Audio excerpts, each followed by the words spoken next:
fire. This is an emergency alert. Seek shelter immediately. Do not stand in the open. तो कहानी की शुरुआत होती है जॉन से, जिसकी मैरिड लाइफ कुछ अच्छी नहीं चल रही होती, पर फिर भी वो अपने सारे झगड़ों को भुलाकर अपनी वाइफ एलिसन के घर पहुंचता है, क्योंकि कल जॉन के बेटे नेथन का बर्थडे था। नेथन यहाँ अपने फादर को देखकर झूम उठता है, पर उसे इस बात का अफसोस भी था कि बर्थडे के खत्म होते ही उसके फादर उसे छोड़कर फिर से चले जाएंगे। साथ ही साथ नेथन डायबिटीज जैसी खतरनाक बीमारी से भी जूझ रहा था। और अब अगली सुबह फैमिली को न्यूज से एक एस्टेरॉयड के बारे में पता चलता है, जिसे हाल ही में खोजा गया था, जो कि धरती में पैसिफिक ओशन में गिरने वाला था। और अब वो पूरा परिवार नेथन के बर्थडे की तैयारी करने लगता है और जॉन नेथन को लेकर मार्केट जाता है उसके बर्थडे का सामान खरीदने के लिए। और सुपरमार्केट में जॉन को एक अजीब सा ऑटोमेटेड वॉइस मेल आता है, जिसमें उसे कहा जाता है कि वो और उसकी फैमिली एक इमरजेंसी शेल्टर के लिए चुने गए हैं। Standing by for more information. This is not a test. और अब जॉन अपने बेटे को लेकर घर की ओर रवाना होता है, पर रास्ते में ही उसे मिलिट्री की गाड़ियां दिखती हैं और जॉन समझ जाता है कि मुसीबत सच में आने वाली है। उधर घर पर सारे मेहमान आ चुके थे और कॉमेट की लाइव टेलीकास्ट को देखने के लिए उत्सुक थे, क्योंकि गवर्नमेंट ने अभी तक कोई रेड अलर्ट जारी किया ही नहीं था।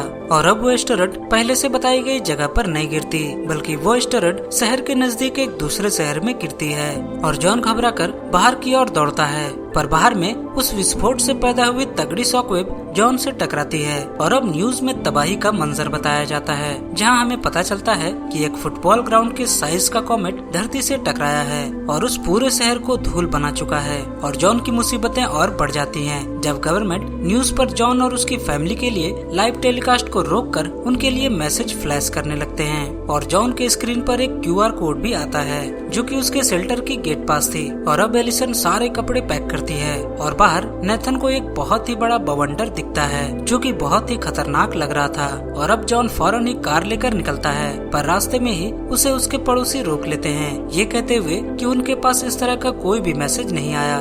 पर फिर भी उसके डरे हुए पड़ोसी उसे अपनी बेटी को साथ ले जाने को कहते हैं, पर जॉन खुद भी कंफ्यूज था और वो किसी को भी अपने साथ ले जाने के लिए तैयार नहीं होता। और अब रेडियो पर न्यूज के जरिए हमें पता चलता है कि जो कॉमेट थोड़ी देर पहले गिरा था वो तो बस ट्रेलर था, क्योंकि उससे बहुत ही बड़ा कॉमेट वापस से धरती से टकराने वाला है और उनके पास सिर्फ 48 घंटों का समय है उस सीक्रेट बेस पर पहुंचने के लिए। और घबराया हुआ जॉन गाड़ी तेज ड्राइव करने लगता है, पर रास्ते में ही उसे ट्रैफिक जैम का सामना करना पड़ता है। और अब जॉन शहर के बॉर्डर पर पहुंच चुका था और वो वहाँ मौजूद मिलिट्री वालों को अपना मैसेज दिखाता है। और मिलिट्री वाले जॉन और उसकी फैमिली को एक खास तरह का ब्रेसलेट देते हैं, जो कि आगे उनके काम आने वाला था। और अब मिलिट्री वाले सारे सामानों को फेंकने लगते हैं, क्योंकि सभी परिवारों को सिर्फ एक ही बैग ले जाने की इजाजत थी। और अब जॉन जरूरी सामानों को एक बैग में भरने लगता है। और इसी दौरान जॉन को पता चलता है कि वो नेथन की इंसुलिन घर पर ही भूल आया और अब वहाँ से निकलने के लिए सिर्फ आधे घंटे का वक्त बचा हुआ था। और जॉन फौरन ही घर की ओर भागता है। उधर एलिसन ये सारी बात मिलिट्री वालों को बताती है और इतना सुनते ही मिलिट्री वाले अपना रंग बदल देते हैं और कहते हैं कि फैमिली की लिस्ट बनाने में शायद गवर्नमेंट से कोई गलती हो गई है, क्योंकि किसी भी बीमार शख्स को उन्हें ले जाने की इजाजत नहीं है। और इतना सुनते ही एलिसन शॉक रह जाती है। एलिसन यहाँ उस मिलिट्री लेडी से बहुत ही विनती करती है, पर वो लेडी कहती है कि वे ऑर्डर्स को फॉलो कर रहे हैं और यहाँ तक कि उन्हें खुद भी यहाँ से बाहर निकलने की इजाजत नहीं है और उन्हें उस दूसरे कॉमेट के टकराते वक्त ड्यूटी पे ही रहना होगा। उधर थोड़ी देर बाद जॉन फौरन ही नेथन की इंसुलिन लेकर उस प्लेन में चढ़ जाता है और एलिसन को कॉल करता है, पर एलिसन का कॉल कनेक्ट नहीं होता। और ठीक तभी प्लेन में एक दूसरा पैसेंजर इंसुलिन को देखकर उसे कहता है कि शायद तुम्हारी बीवी और बच्चे इस प्लेन में नहीं होंगे, क्योंकि मिलिट्री वाले बीमार लोगों को लेकर नहीं जा रहे। और इतना सुनते ही जॉन शॉक रह जाता है और अपनी फैमिली की तलाश में प्लेन से नीचे उतर जाता है। उधर नीचे हालात बहुत ही खराब होने लगते हैं, क्योंकि नीचे बचे हुए लोग प्लेन में चढ़ने के लिए भगदड़ मचा देते हैं और मिलिट्री वाले खुलेआम पब्लिक को शूट करना शुरू कर देते हैं। और इसी दौरान प्लेन का फ्यूल नीचे बहने लगता है और जिस प्लेन में जॉन जाने वाला था वो प्लेन फ्यूल से लगी आग के कारण तबाह हो जाता है।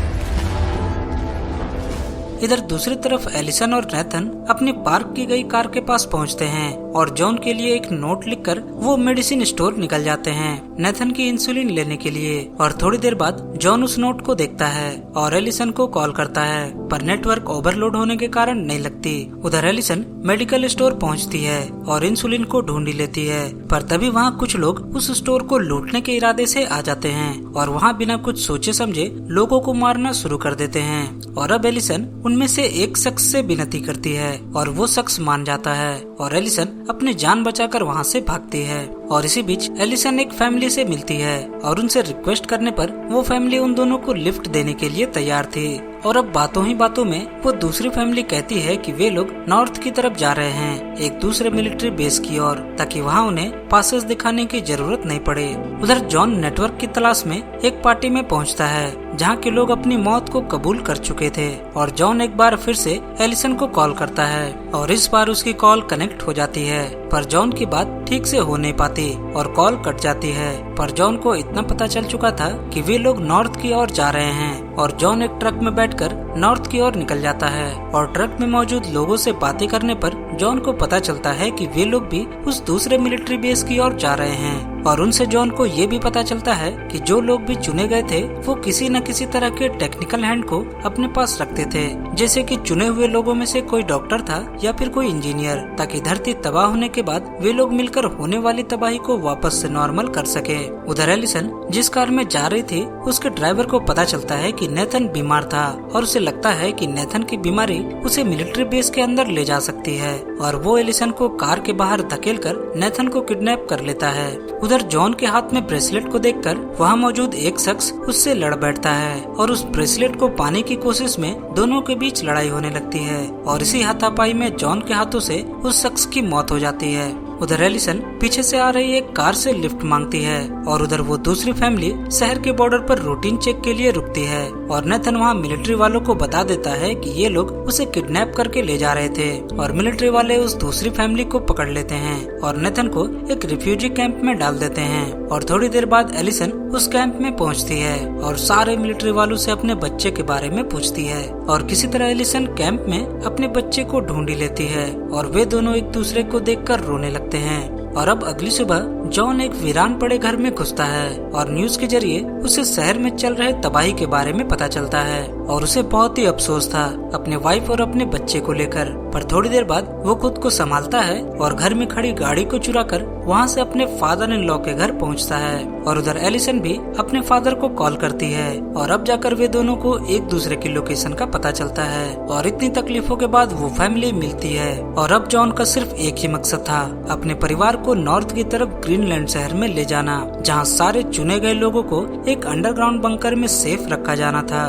पर तभी उनसे कुछ ही दूर में एक और कॉमेट का टुकड़ा आकर गिरता है और उसके झटके घर के अंदर भी महसूस होते हैं और जॉन फौरन ही कार को लेकर ग्रीनलैंड की तरफ रवाना हो जाता है। थोड़ी दूर जाने पर जॉन एक ट्रैफिक जाम में फंसता है और ठीक तभी कॉमेट के कुछ टुकड़े सड़क पर गिरने लगते हैं और जॉन फौरन ही अपनी फैमिली को लेकर एक ब्रिज के नीचे छुपता है। और थोड़ी देर बाद जब कॉमेट का गिरना रुकता है तो जॉन एक और कार को चुराता है और मिलिट्री बेस में पहुंच जाता है और पायलट से रिक्वेस्ट करने पर जॉन और उसकी फैमिली को उस प्लेन में जगह मिल जाती है और वो प्लेन टेक ऑफ करता है। कुछ घंटों की हवाई यात्रा के बाद वे लोग ग्रीनलैंड पहुंचने वाले थे, पर तभी एक और कॉमेट उनके ठीक पास में ही गिरता है और उससे पैदा हुई शॉकवेव प्लेन को भी नीचे गिराने वाली थी। और पायलट प्लेन को बचाने की हर मुमकिन कोशिश करता है, पर प्लेन के इंजन खराब हो चुकी थी और प्लेन क्रैश करने वाला था। पर पायलट किसी तरह प्लेन को लैंड करवा लेता है, पर अब वे लोग बेस से कुछ किलोमीटर दूर थे। और अब जॉन सारे बचे हुए लोगों को सड़क की तरफ ले जाता है